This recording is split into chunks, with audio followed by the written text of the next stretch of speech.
Hi, I'm Stephen Price. Hello, I'm Cara Githens. This is The Innkeepers, a podcast by Sanctuary Inn. At Sanctuary Inn, we believe we are called to equip, refresh, and restore God's global workers. On this podcast, we will be interviewing guests who have much to teach us about the many facets of missionary care. Let's learn together and be encouraged to press on in the work God has given each one of us to do. So, Steve, today we have some of our dear friends. Tell us about them. Josh and Risa Hobson and their two girls have been serving with Team Ministries in Portugal since 2020. Risa's background is in counseling. She graduated from Western Seminary and has a thriving counseling ministry. And her husband, Josh, was a instructor at the Oregon Culinary Institute. So a combination of food service and counseling, it's a great blend as they serve and care for missionaries from their location in Portugal. So let's hear what they have to say.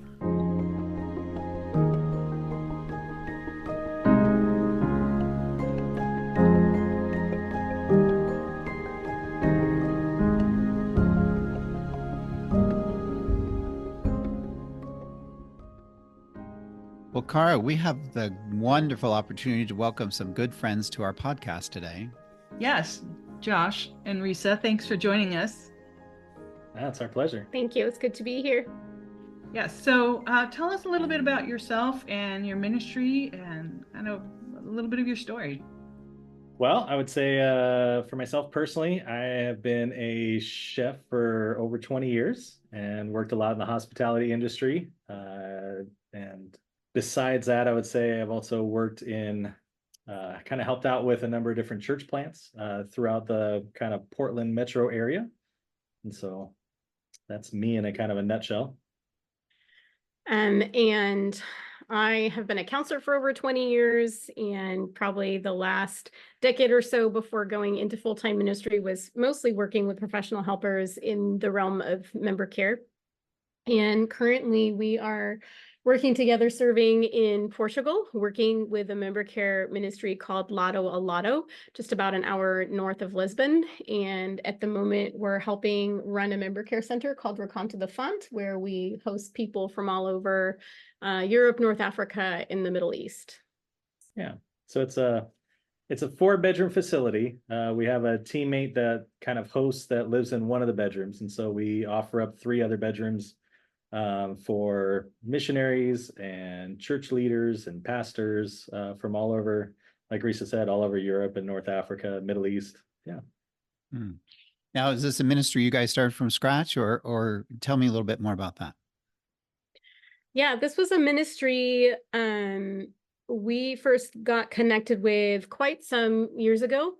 We came to meet with the team actually the first time in 2017, right as the ministry had just opened its doors. We were one of the first people to stay in the house on our vision trip. And so it was kind of a long-term dream that came out of a member care network here to offer better care to workers within and outside of Portugal in Europe.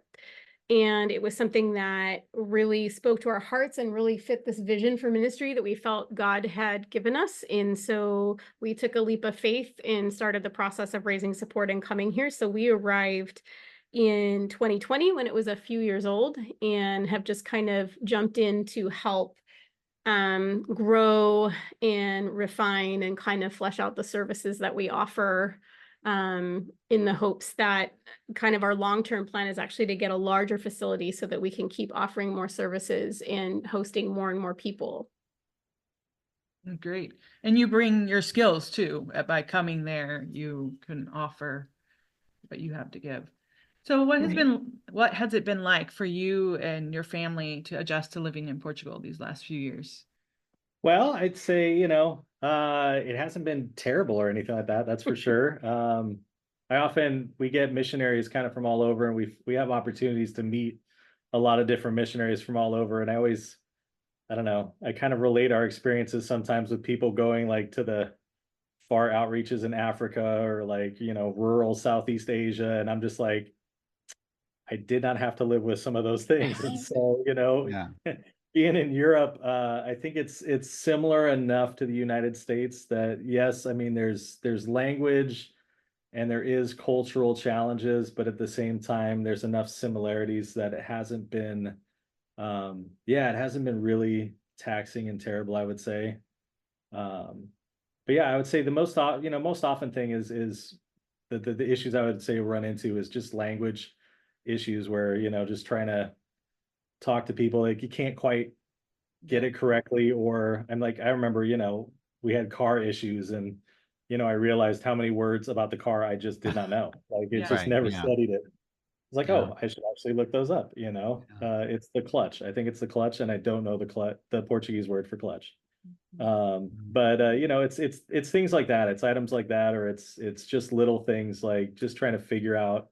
I remember, trying to use the post office the first time took us like, I don't know, Mhm. 3 hours to figure out like, Yeah. things that are simple in the US, like I would go and do in 10, 15 minutes. It, turns into a 2 to 3 hour ordeal. Yeah. Yeah. When we were in Eastern Europe, I wrote an entire language dialogue for myself to go to the post office and had my language teacher proofread it, right? So that I kind of had some of the questions, and then I'd get there and inevitably they ask you a question. I had no idea what it was. But anyway, That's exactly it. Yes, when they go off script, then what do you do? I Like, know you they go go off script. thing, Yeah. and then it's So, like, oh no, yeah. I don't know that. And then Ed, your girls have been pretty involved in different things. Talk us a little bit about that.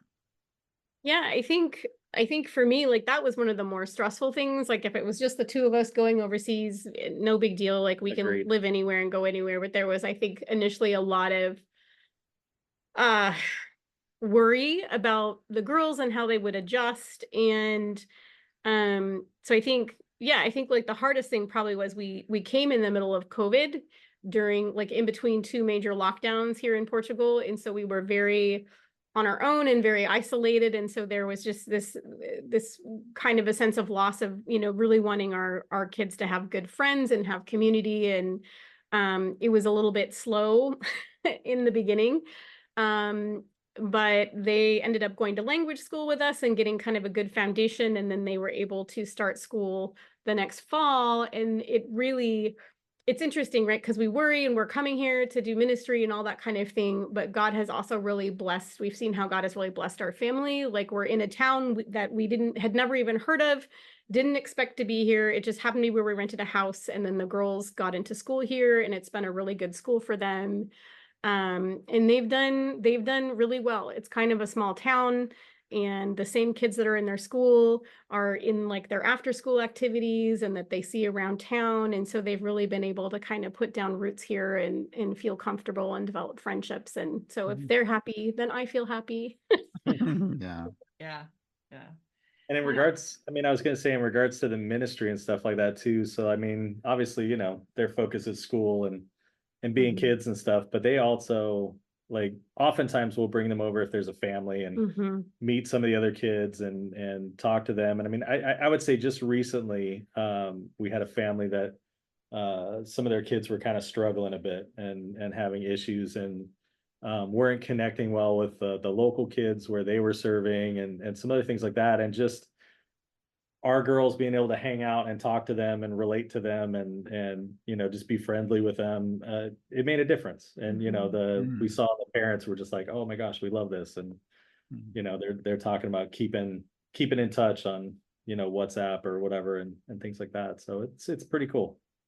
Yeah. It is amazing when a family can serve together and it doesn't feel like just mom and dad's job or whatnot. Yeah, exactly. Yeah, it can be surprising the opportunities that the kids through their friendships and so on that like, oh, didn't really plan on this, but God has opportunities awaiting. So yeah. So you hinted at this a little bit earlier, but what do you think it's been like when you encounter the stress and the culture shock that you're dealing with your guests, and then maybe that touches on some of your own stuff? How does that kind of play out for you guys? That's been an interesting one. I feel like on the one hand, it's given me even more like empathy and compassion. It's like, oh yeah, I feel you. I've been there. Like it gives you more to relate and connect on. But there's definitely also a balance of reminding myself to like do my own check-ins and my own self-care and my own checking in with my people and my support, because it can bring up different things. So yeah, I think it gives a relatable piece, but then it's also sometimes it can kind of cause a twinge in some of that, and then it's a good reminder, like, oh, we need to make sure we're taking good care of ourselves as well. I don't think it's necessarily made it harder, but I can say, like, I feel like we have a much nicer rhythm now, having now been here 3.5 years. The work feels smoother, and I feel like I have more to give of myself in caring for others, for sure. Mhm. Yeah. Are your guests, two questions here. Are your guests coming just from your mission? That's kind of A. And B, are they coming just from Europe? So can you talk about that a little bit? Sure. Yeah, as far as our guests go, they are not just limited to our mission at all. So we are kind of inter-organizational, interdenominational. So really for us, like if you're serving Jesus, yeah, in the area, come and visit. Come and stay with us. And so no, we actually work with a number of different missions agencies right now. And actually, like we've been trying to partner too with like smaller missions organizations that don't really have any kind of member care or like formal, I would say, member care and stuff as well. But yeah, so we offer care to basically folks in from a number of different organizations. And then two, we have had guests from all over Europe, obviously Portugal and stuff. But then also to Northern Africa. We just had some guests from kind of more Middle Central Africa. We've had folks all the way from as far as like the Middle East. Obviously folks from the States. So yeah. So we've had a number of different people from a lot of different areas. And really it's the opportunity kind of if you can get to Portugal, then yeah, come and Yeah. stay. And for many of We those, have a- Go sorry, ahead. I'm like, you're more centrally located for many of those too. So they're not having to come back to the US perhaps for that burnout or whatever it is that they're Yeah. experiencing. Right. Exactly. That's really, I find Portugal is really a strategic location for that. Both because it's a nice stop off without having to go all the way back. And it also doesn't raise a lot of red flags. It's a very common vacation location in Europe. So especially if you have people coming out of red zones and other places, there's not really anything suspicious about taking, a few weeks and going to Portugal or anywhere else Right. kind of on the Iberian Peninsula here. So it makes a nice, easy location. It's relatively affordable and quick to get here. Yeah, but we've had more and more people, especially intentionally coming here, like instead of going all the way back to the States, or we've had a few folks now, they'll come here first for their debrief before. So it's a nice stopover, like halfway back. They'll come here for a few weeks, do their debrief and get whatever else that they need from us, and then go on to the States a little bit refreshed already. Hmm. Yeah, that's great. If we can touch back a little bit, what have been the ways you guys have learned to cope with stress and adjustment, kind of, the struggles? I mean, you've been there for 3.5 years now. You said that we're getting more in our rhythm, but I'm guessing that's because you've learned a few things.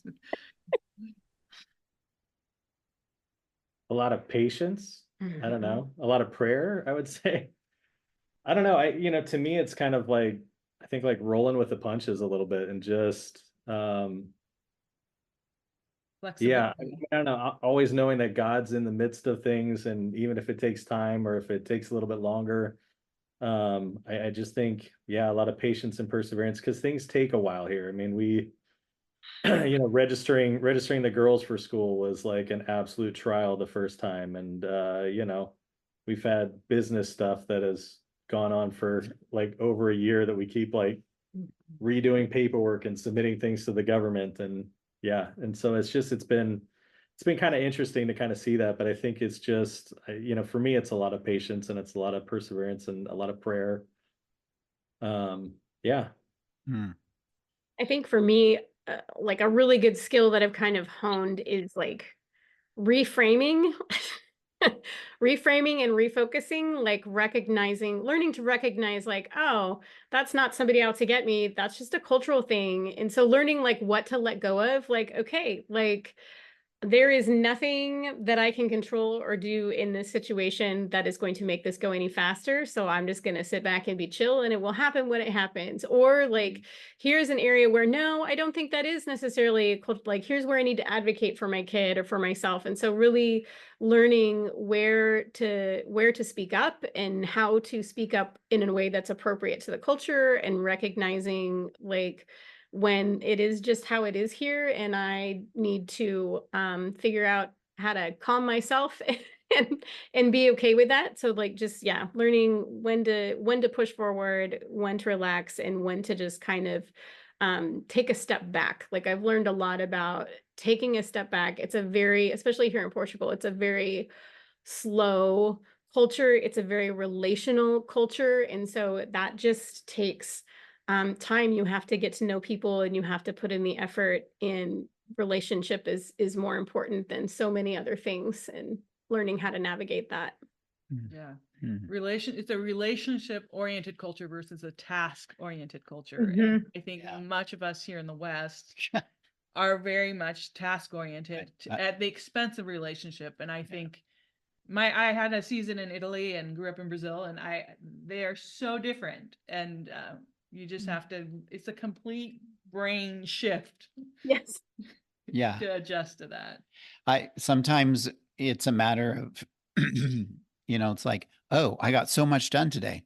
And then you shift your focus to, hey, I got one thing done today, rather than trying to check off a big list, just like, oh, I got one thing done today I needed to get done, and everybody's okay. And God's okay with it too, right? Yeah. Because I was so wrapped up in productivity versus worth.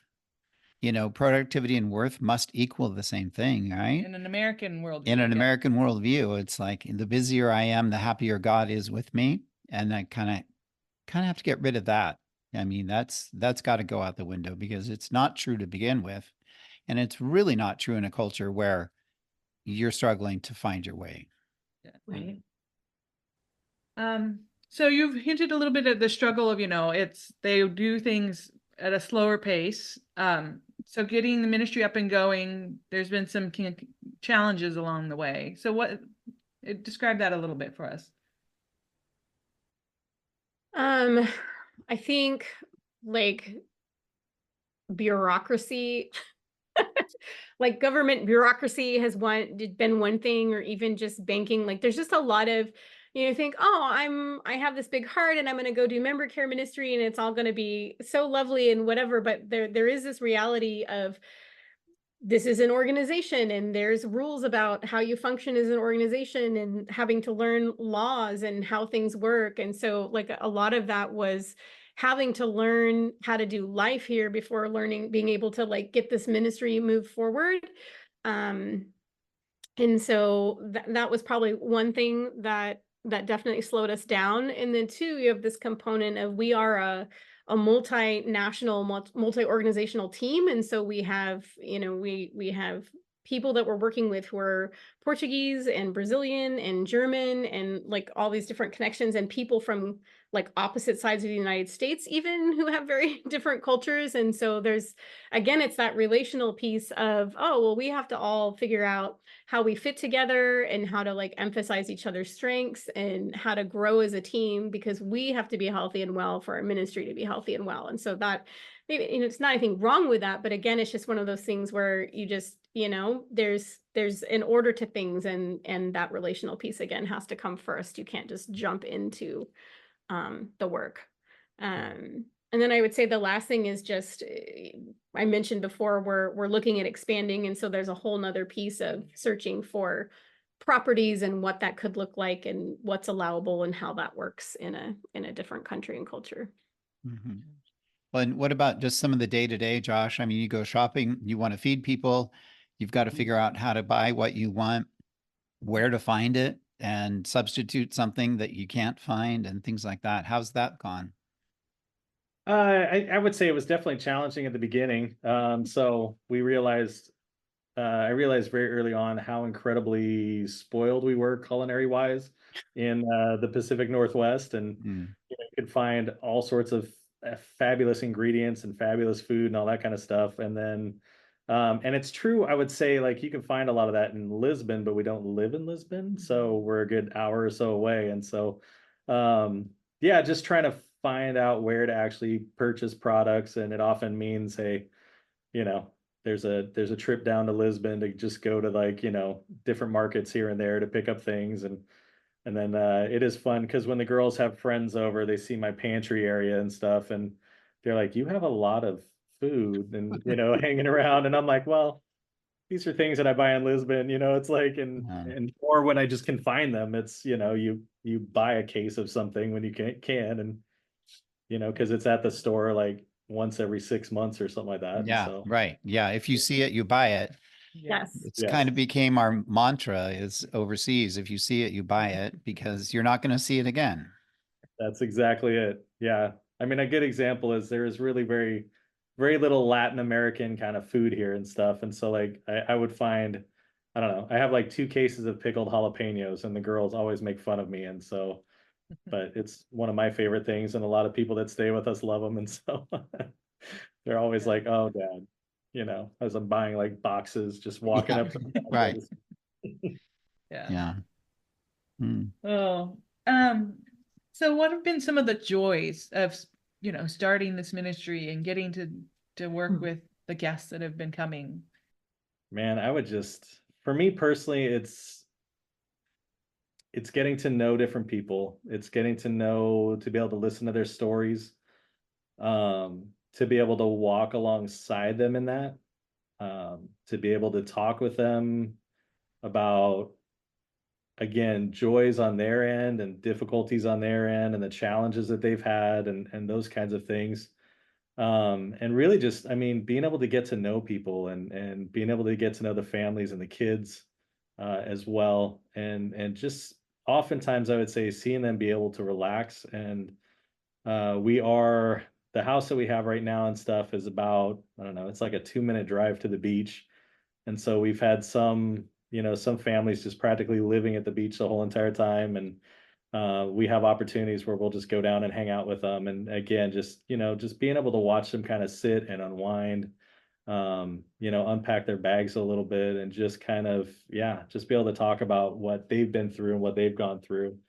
And to know that they're not alone, and that they're not in it alone. And, there's people that understand. So I don't know, to me, that's been just a great, great joy. Yeah. I'd say for me, a piece of it has been watching the ministry itself evolve. Like when we came, it was just our teammate being a host in the house. It was pretty informal and mostly just hospitality, and just seeing it evolve over the last couple of years into more of like full service retreats, and being able to offer that to more people has just been a really cool process to be a part of. But for me too, I'll kind of echo a little bit what Josh said, but just the privilege of getting to walk alongside people and be with them as they grow and learn about themselves, and as they share. It's just really cool. Like these are people who have sacrificed so much, and who are just like, I'm kind of in awe a lot of times of just their obedience of what they have left behind, and what they've gone to do, and what they're doing in kingdom work, and just how things are going for them. And so it's just really cool to walk through things with them as they're learning, as they're growing. You can oftentimes see such a difference in people from when they first arrive to when they go, of like, even just like, oh, they're breathing more deeply. Like there's just this kind of shift that you can feel in their time as they're staying with us. That's really cool to see. But then it's also just fun having like this expanding community. We often do check-ins with people. Like they've come, they've stayed with us, and then we'll do a few check-ins after they go, see if there's anything they want to tweak, asking questions, kind of like a follow-up debrief. And then some of them stay in touch with us over time. And so it just feels like our community is growing and growing and growing, into much more, I think, a picture of God's family. And so it's just kind of a privilege to be a part of that. Yeah. But just kind of to follow up on that, you talked about breathing deeply. And I just know at Sanctuary Inn, when someone comes and you sense that at the beginning of the day, there's just a lot of stress, and then just to get the feeling like they can stop and take a breath and everything's going to be okay. Talk a little bit about some of the challenges people are facing when they kind of show up on your front door, and how you walk through with them some of those things. Mhm. But I mean, I can give you I'll give you some of the problems and let Risa talk through the solutions. So, but I don't know, I would say just, you know, a lot of things we see is, oftentimes just kind of like marriage and family dynamics. There can be problems and issues with, kids and stuff, or in the marriage and everything. And just even, you know, it doesn't have to be anything major or serious, but just, yeah, just even trying to kids finding their place and how they belong and fitting in or not fitting in, or I mean, there's a lot of issues and stuff with that we've seen with that. There's definitely been, I've seen issues with like teams is oftentimes, you know, so I'm sure most people kind of understand, but in missions work, you know, if you don't get along with your team and you don't get along with the work that you're doing, then oftentimes, you know, it's not like you can just quit and go find another job in the same spot, you know. It's oftentimes you're kind of there with the people, and especially too, we've seen a lot of times that there's issues with the teams, but then you don't just see them Monday through Friday, 9 to 5. It's, you know, these are people that go to church with you on Sunday and have other activities on Saturday. You know, it's like they're in your life all the time. And so teams can definitely be big issues. Support and other stuff can be, so potentially, you know, financial support, or the way, you know, just communication with churches back home and supporters back home, can be something, can come up with issues. Fill me in if anything. I mean, I think those are the major ones that.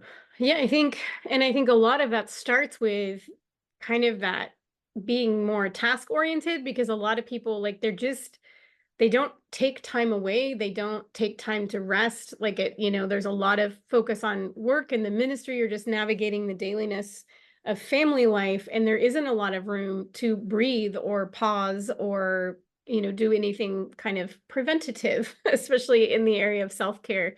And so a lot of it is like, there's a lot of things that need to be addressed and haven't. And maybe one by one, they're not really that big of a deal, but then you pile all those small things into this giant wad of things I have not been able to deal with, and it just becomes super overwhelming. And so a lot of it's, again, just giving the space for them to spend time with God, giving them some space to have some quiet and solitude, and then, kind of letting them breathe into untangling that giant wad of things, and seeing which direction feels important for them to follow. And then, yeah, a lot of that then I think ends up coming back to that relational piece, whether it be with your team or your spouse or your kids, or it tends to be one of the areas that we neglect when we're focused on tasks. Yeah, so we often, I mean, we do debriefings with individual folks. We do debriefings with a couple. We'll do, sessions with the whole entire family, and so kind of involve everybody in all of that. But then too, I mean, we also try to do things like, we'll often, we'll watch the kids and stuff while the parents have an afternoon or an evening off, and just some basic things like that, so that they get some time away, just to talk or to reflect or to just go on a date or whatever. So just go walk on the sand together. Yes. Yeah, seriously. Yeah. Go. Yeah. So as you look to the future, what kinds of things would you like to see expansion? Why, I'm not just physically, location and so on, which is great, but just as you want to serve your guests, what kinds of things come to mind? I think there's kind of two areas my brain just went. One is something that we're actually seeing more of. Josh mentioned, we're working with some smaller organizations on providing kind of more a bulk of member care. I would love to see preventative care becoming more of a thing, where it just becomes a part of their routine. And we have some folks now, like at 6 months or a year, whatever, they come to us. So we're not waiting for a crisis, and we're not waiting for almost burnout for people to come. But no, this is something we do to help take care of ourselves, to take care of our people, where we take some time away, we have retreats. So I'd love to see us develop more opportunities and services and things around preventative care as well. And then also, one of the things we really hope, and kind of one of the main things spurring wanting to have a larger space, is longer term. We're seeing tons and tons of requests for people wanting a month or more. And we're just not set up for that right now, partly because our ministry home is also our teammates' home. And so there need to be, some boundaries and not constantly having people around. But we get a lot more requests now for sabbaticals or for people wanting to spend part of like their home assignment term or other things so that they really can kind of settle into a peaceful place. And we just aren't set up to offer more than 2 weeks right now. Mm. Yeah, and I would tag along with that. I mean, it has to do kind of with the location, but we definitely see more and more requests too from larger families and stuff that we, it's just it's harder to accommodate. I mean, we've had 6, 8 people and stuff, but it's difficult, and not necessarily the most comfortable sleeping accommodations when that happens. And so we would love to be able to house like, larger families, because I know it's difficult. We've met families that want to take a sabbatical, they want to take a break, but because it's a large family, they've got nowhere to go. And even like church home and family back home, they don't necessarily have the space for that, to put up 6, 8, 10 people. Right. But then too, like, I mean, we would love to see whole teams being able to come out. So like you got one person or like one unit from a team coming and everything else, and it'd be awesome to be able to invite like some of the other units and be able to like sit down with everybody and work things out and like, talk things through, or, whatever, team building, all that kind of stuff. So, Yeah. That's great. Great to dream and imagine and see where God might take you guys. There's a lot of possibilities. Yeah, we've been grateful that we've had the opportunity to host people. Let me see, Hobson, that's a name that comes to mind for longer term, and other families as well. And that's been great. And it's just exciting to see there's seasons where God has that for us and seasons where God has a lot of short-term stays, but to have the flexibility, I know you know how important that is. So very important. That's certainly something we can pray with you. So as we kind of wrap this up, let's talk about resources, things that have been useful to you as you use in conversation with others, books or other things that you've recommended, or exercises, activities, just things that have been important in the lives of the guests that have come to you. Or in your life. Or in your own life. Yeah. As you navigating this right. journey. Things that have encouraged you. Well, this really influential thing happened where we stayed at this place called Sanctuary Inn. Yeah. We're leaving for the field. So we do actually, like, in all seriousness, we draw a lot from a time at Worldview and our time at Sanctuary Inn and the things that we learned living in community there and how things felt to us and wanting to give that gift to other people has been a big part of it. 100%. I think Sanctuary Inn puts a bar up for what hospitality looks like and should be and stuff. And so I really, considering, I'm thinking of like freshly baked chocolate chip cookies and stuff. Yeah. And, like I just, it's the little touches that are so incredibly important. And so those are things that we have definitely taken and kind of used as well. But yeah. We've also done a lot of work with Harry Hoffman and the Global Member Care Network. Oh, yeah. Right. We've done a lot of we did some of his basic trainings, and then we did a master class with him specific to developing member care centers. And that's actually one of the things that launched us super forward. It was all about more the logistical side of creating a business plan and the practicalities of running a member care center. And that was super helpful. And then I think, like, in the day-to-day stuff too, I do a lot of trauma debriefing. So I'm the main person who does, like, when there has been more of a crisis or more intentional stuff, I do more of the counseling and trauma debriefing. And so I use a curriculum called Seeking Safety and some other tools to help people both emotionally and spiritually navigate the path of trauma recovery as well.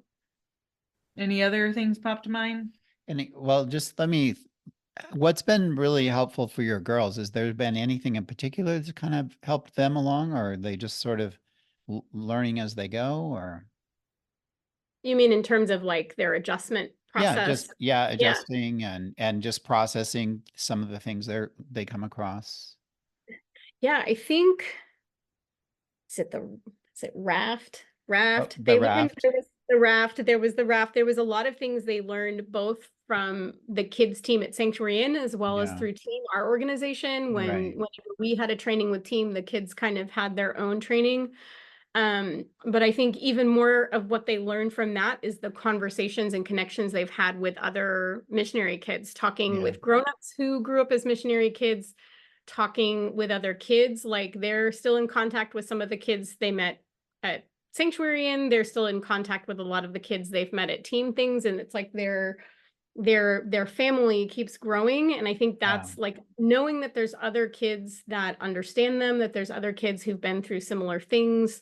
Yeah, I think that's been one of the most helpful things. And then just having grownups besides us that they can connect with helps too. Like obviously mom and dad are not always the people in the moment that kids want to Yeah. go to. And so for us, making sure that they stay connected either with people here that we've met or people back home that are trusted adults that they can also share whatever they need to share with and know that that's Yeah. okay.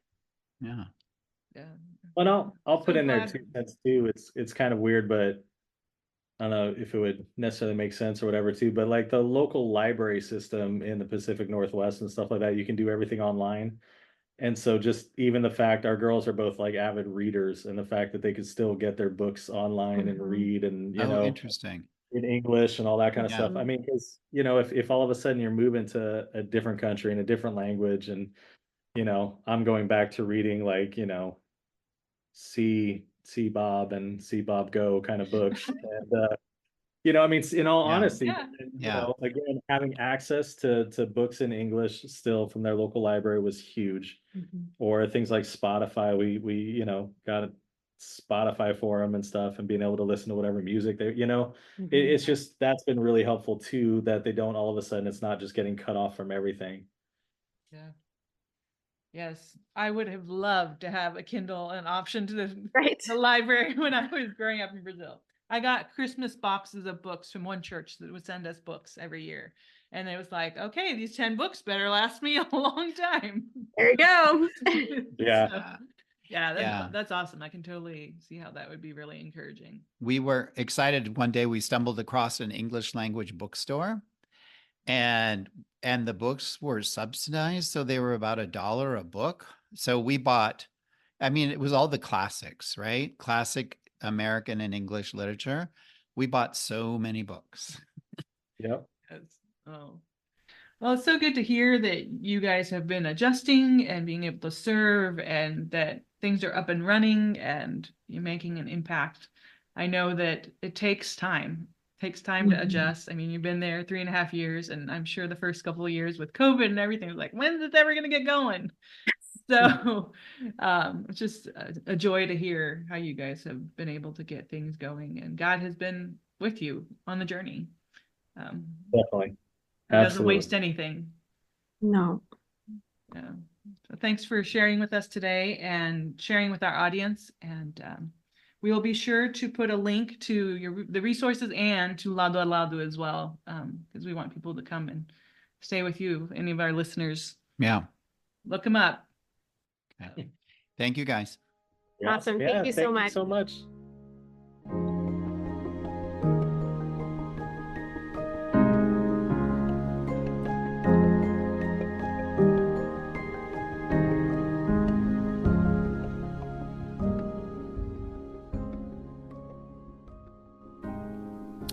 Well, Cara, talk to me a little bit about this conversation with Josh and Risa.